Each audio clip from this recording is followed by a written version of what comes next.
Who is guiding you? Your mask or your soul? That's a deep question to ask yourself. Oftentimes, we misunderstand the way we see things and interpret things. We assume that it is from the soul when it is often from our performer. And usually, when our soul speaks something that we need to listen to, we tend to ignore. And so, this video, I want it to be about that kind of reflection, to see which part of you is really in control. If you're a returning viewer, welcome back. So happy to see you here again. And if you are a new viewer, welcome to the channel. Welcome to our integration circle. In life, as we're growing up, we are born integrated, born connected from the ego and soul. It's a clear channel going back and forth. And the reason for that is because we're just children. We don't have any burdens. We don't have any responsibilities. We don't really have to think much about tomorrow too much other than what we look forward to. We don't have much to think back on in our shadow and past because we don't really have one. We can't even remember them. And so we're living in this Garden of Eden, this state of bliss and beauty. But as time goes on, we start to formulate the awareness, the self-awareness, the I am. And it is then that we begin the split effect. We start to split off good traits from bad traits. How do we determine which is good, which is bad? Well, the environment we're in.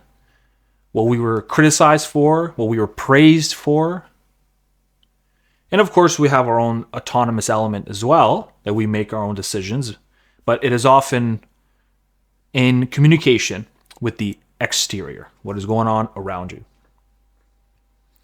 You can also have a traumatic event in your life. You were abused. Maybe you were violently attacked. It could be a single event, or it could be an event that happened multiple times throughout a period of however many months and years.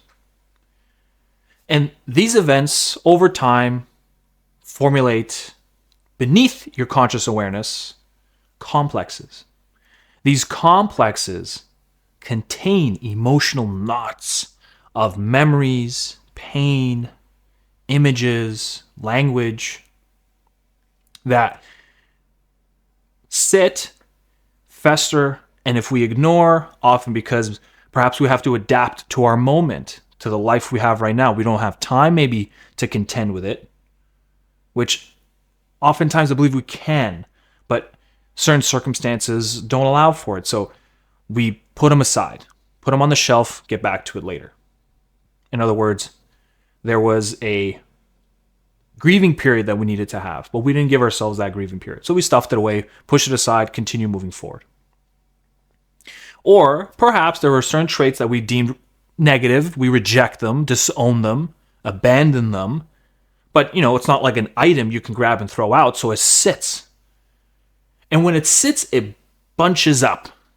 And that is our shadow. And in the shadow, what happens, it'll start to formulate itself into a personality type. And this personality will come out as an archetype. An archetype is a primordial force, thousands of years old in routine and pattern. One way you can sort of look at this, hopefully this makes sense. You look at any industry, sports, movies. You can look at some of the top performers. Watch how they act, move, speak, spout ideas. And if you watch enough of them, you'll start to see at the bottom tier people moving up that hierarchy. In the bottom, middle, they will mimic similar actions. They'll mimic certain ways of speaking and moving. Because if you extrapolate all those pieces, put it together, that forms an archetype of the basketball athlete, the football player, the actor, the musician, the artist. It formulates itself into something. And that is ancient. It changes as years and decades move on, it changes the image, but the act is the same. The force, the energy is the same. And that's what sits beneath you. Maybe the part of you that was abandoned starts to form the victim archetype. Or the abandoned archetype. It can have different shapes, different forms. The idea behind this is, if we leave them to their own devices, if we allow them to fester, they will control. They will manifest their desires in the way you think, the way you move, the way you behave. And we might not even know what's going on. Why is this happening? What's going on with me? You just assume this is just part of who you are. Now, real quick, sorry. Sometimes I get so lost in my direction that I forget the start of it. Sorry. Going back to mask or the soul. If you want to have communication with the soul, you must go through your complexes first. Assume them to be the gatekeepers. They protect. Perhaps there was something you had to avoid to move on in your life in that moment, but that time has passed, but you're still holding on to that narrative. You're still holding on to that story.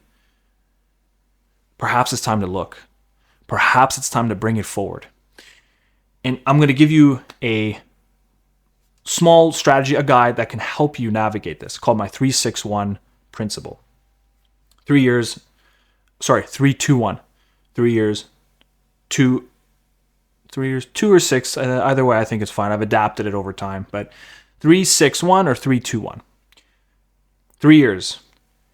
Your integration journey, unfortunately, cannot happen overnight, so you have to give yourself time. So I usually say give yourself a 3-year timeline. In 3 years, what does it look like? What do you want to feel? Do you want to feel peace in your heart? Do you want to make peace with your memories, your pains? Do you want to make amends, move forward? What do you want your actions to look like? What do you want your emotions to feel like? You want to be as vivid as possible so that you can have a crystal clear image. That's for your 3 years. Now, once you have that vision in place, you don't want to obsess over it. Always keep a peripheral to it, but never obsess. If you obsess, you get stuck into the future and you just want to beeline to it. And that's not the way this kind of stuff works. There has to be this paradox. Always understand integration is a paradox. You're trying to be two opposite forces in the union, in the center of them. So write it out, envision it, but don't obsess. The 6 or the 2 are in months. You can set yourself soft targets.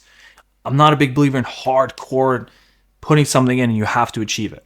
But you want to give yourself what sort of direction you want to go in 6 months. Is there something you want to make a little bit of improvement on? Perhaps there are parts of you in terms of emotions, the range. You're limited in range. Perhaps you feel cringy when it comes to love. Perhaps you feel scared when it comes to showing your aggressive side, showing what your power is capable of. You're afraid of doing that.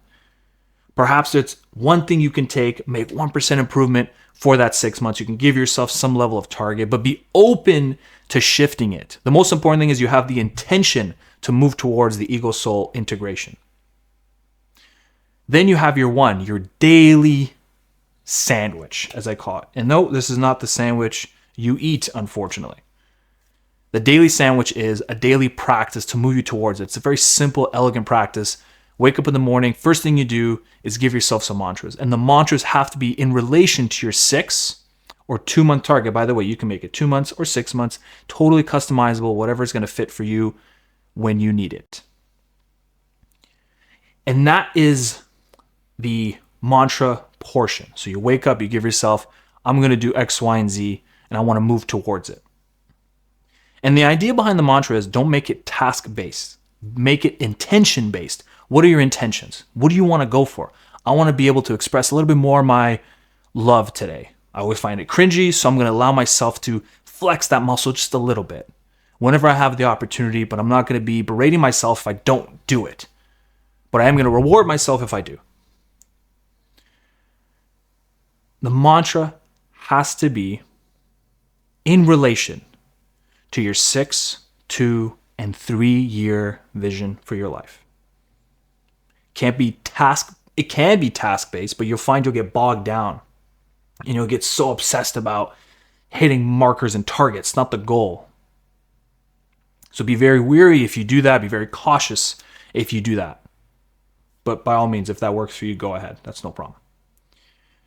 And so the idea is, as you do your daily practice, moving towards uncovering parts of your past, your shadow, bringing it forward to contend with, bringing up aspects of your traits that you deem unworthy, that you deem that you either should not express or you believe you don't have.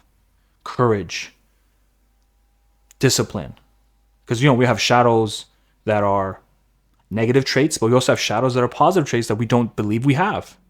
And we project it onto other people. That's what we idolize certain people. But you have those traits within you. You just have to sit and watch as you begin to witness yourself exhibit them. Bring it forward, contend with it. Then, as you continue doing this, you will have to optimize and adjust and tweak and reorient slightly as you do this, because life can change in 6 months, in 1 year, in 2 years. So you don't want to fixate, but you want to be able to navigate and change direction.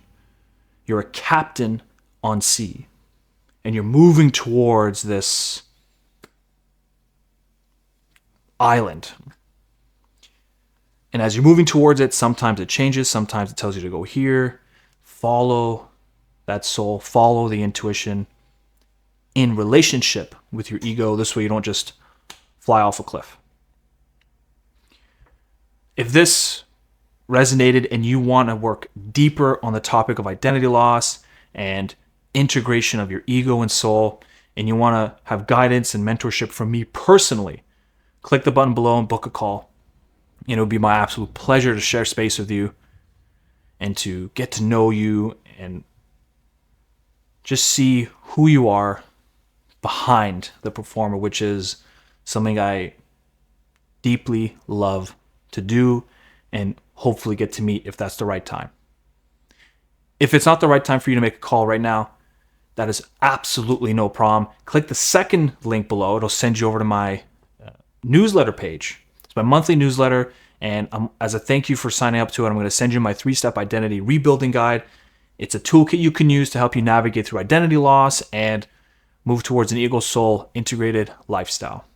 Either way, whichever one you choose, it'll be my absolute pleasure to have you part of this community. And I'm also so thankful to all of you who are watching this video and sticking along. And I'm beyond grateful. And I always hope that these videos bring you value and they can help you and they can resonate and make sense to you. Thank you very much. And I will see you on the next video.